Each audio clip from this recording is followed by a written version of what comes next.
ولا تجسسوا، یہ بھی بہت اہم حکم ہے جس پہ آج لوگ عمل نہیں کرتے. تجسس مت کرو، کسی کی ٹوہ میں مت لگو کہ کون کیا کر رہا ہے، کس کے گھر میں کیا ہو رہا ہے، کس کی بیوی اور میاں کے تعلقات کیسے ہیں، کس کی بیوی گھر میں ہے اور کس کی کے کو بھاگ گئی، کس کی بچی کی کس سے کتنے تعلقات ہیں، فلاں کی حرکتیں کیا ہیں، تنہائی میں کمرہ بند کر کے کیا کرتا ہے.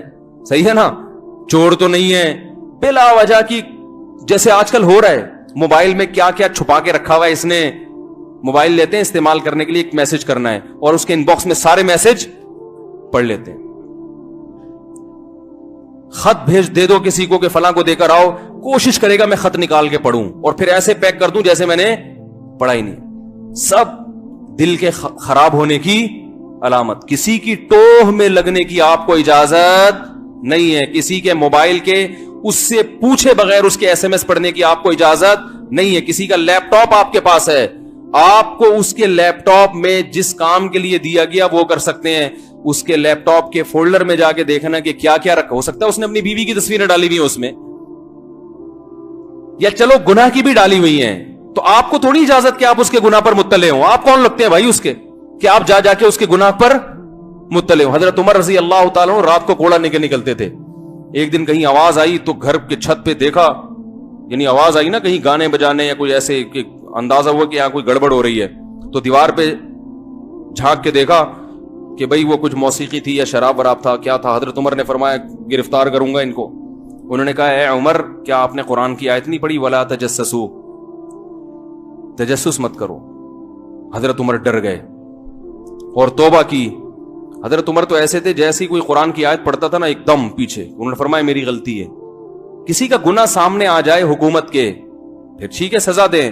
جا جا کے ٹوہ میں گھسنا کہ کون گھر کے اندر کیا کر رہا ہے. اب آپ گلی میں چکر لگائیں دیکھوں کسی کے گھر میں کیا ہو رہا ہے، مسئلہ تو نہیں ہو رہا. تو آج یہ بہت ہوتا ہے، کسی کو کسی پہ اعتماد ہی نہیں ہے. گھروں میں شوہر کی تحریریں ہیں کوئی پڑی ہوئی ہیں، وہ ڈرتا ہے کہ میری بیوی نہ پڑھ لے ہیں، اور موبائل کہیں رکھ کے نہیں جاتا، اس کو ڈر ہوتا ہے میری بیوی میرے سارے موبائل پڑھ لے گی، دیکھ لے گی. اور بیوی کو ڈر ہوتا ہے کہ ذرا سا میں نے موبائل چھوڑا تو شوہر کیا کرے گا، سارے میرے موبائل کے سارے ایس ایم ایس دیکھ لے گا. بالکل اجازت نہیں ہے. نہ شوہر بیوی کا موبائل چیک کر سکتا ہے اس کی اجازت کے بغیر، اور نہ بیوی شوہر کا موبائل چیک کر سکتی ہے اس کی اجازت کے بغیر. اس میں بسا اوقات بدگمانیاں پھیلتی ہیں. بعض دفعہ مرد کوئی نمبر پہ کوئی دوست نے مذاق کر لیا، لڑکی بن کے میسج بھیج دیا، بیگم نے دیکھ لیا. اب قیامت تک اس کو سمجھاتے رہیں کہ میری اس سے کوئی دوستی نہیں ہے، وہ یقین نہیں کرے گی. اس کے دل میں ایک بال پیدا ہو جائے گا.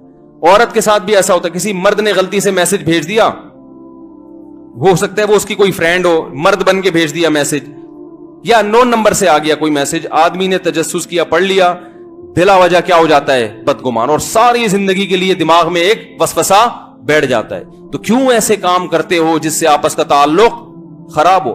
کتنی سخت حدیث ہے، دیکھو آپ صلی اللہ علیہ وسلم نے فرمایا جب سفر سے واپس آؤ تو شہر میں داخل ہونے سے پہلے اپنے گھر والوں کو اطلاع دے دو کہ میں آ گیا ہوں.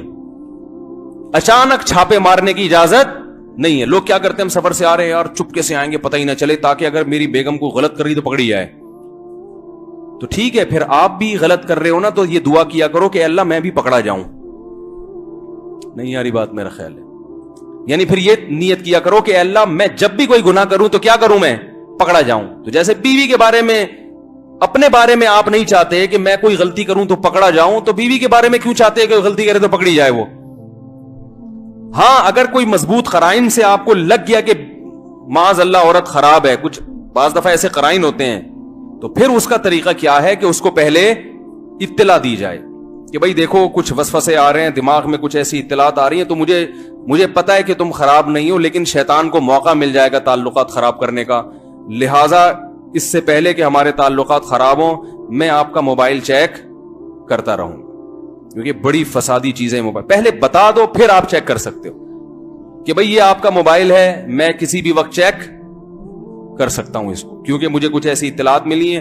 لیکن اس کا دل خراب نہ کرو کہ تم ہو ایسی، آپ کو کیا پتا ایسی ہے یا نہیں. جب تک 100% یقین نہ ہو آپ کسی پہ الزام نہیں لگا سکتے. آپ یہ کہہ سکتے ہیں کہ بھئی تم بہت اچھی ہو، لیکن دیکھو شیطان جو ہے نا وہ بہت خراب ہے، وہ ہمارے اچھے تعلقات کو خراب کر سکتا ہے. تو شیطان کا راستہ اسی سے بند ہوگا کہ بھائی مجھے آپ اجازت دو کہ میں جب چاہوں آپ کا موبائل, بولو نا بھائی, چیک کر. ہمارے نبی نے اچانک چھاپے مارنا. آپ کو بیٹے پہ شبہ ہے کہ کہیں یہ کمرہ بند کر کے انٹرنیٹ پہ بےہودہ فلمیں تو نہیں دیکھتا. آج کل اس طرح کی چیزیں نوجوانوں میں آ گئی ہیں. اب یہ اجازت نہیں ہے کہ آپ ایک دم دروازہ توڑ کے جائیں اور گھسیں, کیا کر رہا ہے بھائی تو. باپ کے لیے بھی جائز نہیں ہے. کیوں کسی کے گناہ پر مطلع ہو رہے ہو؟ آپ تربیت کرنا چاہتے ہو, اس کا طریقہ یہ ہے کہ آپ بیٹے سے بولو بیٹا ہمیں پتا ہے آپ برے نہیں ہو, آپ کوئی غلط کام نہیں کرتے, لیکن دیکھو یہ انٹرنیٹ بڑی بری چیز ہے. آپ کنڈی لگا کے بیٹھتے ہو کمرے میں, خام خامے شیطان میرے دل میں وسوسے ڈالتا ہے. مجھے پتا ہے آپ ایسے نہیں ہو, لیکن وسوسے ڈالتا ہے. تو ہم نے گھر میں ایک قانون بنایا, ضابطہ بنایا جو سب کے لیے ہے کہ بھائی کوئی بھی نیٹ استعمال کرے گا تو بند کمرے میں نہیں کرے گا, دروازہ کھلا ہوگا. اور اگر شور کی وجہ سے آپ مسئلہ ہو رہا ہے آپ کے لیے تو پھر کنڈی نہ لگاؤ, میں کسی بھی وقت دروازہ کھول کے آ سکتا ہوں. اس کو پہلے بتا دو آپ, تاکہ وہ ہوشیار رہے کہ بھائی ابا کسی بھی وقت چھاپا مار سکتے ہیں. اچانک کسی کی برائی, پھر اگر وہ بے وقوف آدمی پھر بھی کر رہا ہے تو پھر تو وہ خود اپنی عزت کا خیال نہیں کر رہا نا. ایک آدمی کو پتا ہے ادھر کیمرہ لگا ہوا ہے اور وہ پھر بھی وہاں بیٹھ کے برائی کر رہا ہے, اس کا مطلب وہ چاہتا ہی نہیں ہے کہ میری عزت ہو اور میری برائی کو لوگ پردہ ڈالیں. خفیہ کیمرہ لگا کے لوگوں کے عیب پر مطلع ہونا. ہوٹلوں میں بعض لوگوں نے کیمرے لگائے ہوئے ہوتے ہیں, وہاں کوئی زنا کرتا ہے تو وہ زانی مرد اور عورت کی وہ ویڈیو وائرل کر دیتے ہیں. تو بھائی انہوں نے تو جرم کیا, لیکن آپ نے اس کو جو ہمیشہ کے لیے اس کو دنیا کے سامنے ننگا کر دیا, وہ تو مجرم ہے. آپ اس سے بڑے مجرم ہو کہ آپ نے ان کے لیے توبہ کا راستہ ختم کر دیا. تو تجسس کی میرے بھائی کسی قیمت پہ اجازت نہیں ہے. یہ جو بعض لوگ علاقوں میں ہوتے ہیں, ان کو ہر گلی ہر محلے کی خبر ہوتی ہے, یہ کوئی اچھی بات نہیں ہے. ہر گھر میں پتا ہوتا ہے اس گھر میں کیا ہو رہا ہے, اس گھر میں کیا ہو رہا ہے, بڑے فخر سے بتاتے ہیں. یہ کوئی نالج کی بات ہے؟ آپ کو صرف یہ پتا ہونا چاہیے کہ میرے گھر میں کیا ہو رہا ہے. وہ کیا ضرورت ہے کہ اس گھر میں کیا ہو رہا ہے؟ لوگ آ کے بتائیں بھی, بولے بھائی ان کا مسئلہ ہے, مجھے کیوں بتا رہے ہیں؟ آ کے سنتے ہیں ایک دم شوق سے, ہاں ذرا بتانا. اچھا وہ جو نماز پڑھتا ہے مسجد میں, اس کی بیٹی بھاگ گئی گھر سے, اور ذرا ڈیٹیل بتا یار. اچھا پھر آخر میں کہہ دے گا اچھا ویسے کسی کے معاملات میں پڑھنا نہیں چاہیے. صاحب کھود کرید کے اندازہ لگا لیا, پوری تفتیش کر لی. بھائی چھوڑ دو, لوگوں کے حالات ہیں, اپنی طرف اپنے گریبان میں دیکھو, اپنے بارے میں بدگمان رہو ہر وقت. کوئی پوچھے وہ فلاں کیسے, بولے بھائی مجھے تو یہ پتا ہے کہ میں ابھی تک ٹھیک نہیں ہوا, مجھ سے تو میری برائیاں چھوٹ ہی نہیں رہی. ہم نے تو ایسے اپنے اکابر بھی دیکھے ہیں کہ طلبہ اگر سبق یاد نہیں کرتے تھے نا تو وہ کہتے تھے یہ بھی میرا قصور ہے, میرے پڑھانے میں کیا ہے کوتاہی, یہ تو بہت ہی اعلیٰ درجہ ہے. وہ دوسرے کا عیب بھی کس پہ ڈالتے تھے؟ اپنے اوپر, کہ میری غلطی ہے. تبلیغ میں دیکھا نا, ایک دفعہ ہم جماعت میں نکلے ہوئے تھے, وہ اس کو سمجھا رہا ہے, گھنٹہ لگا دیا, وہ پھر بھی نہیں آیا. لوگ تو ڈھیٹ ہوتے ہیں نا. تو کہنے لگے اصل میں اس کا قصور نہیں, میری دعوت میں کمی ہے, میری دعوت میں اخلاص نہیں ہے, یا میری دعوت میں وہ جان نہیں ہے. تو ہر چیز کس پہ ڈالی جا رہی ہے؟ تب اللہ کی مدد آتی ہے. اللہ متواضع لوگوں کے ساتھ ہے.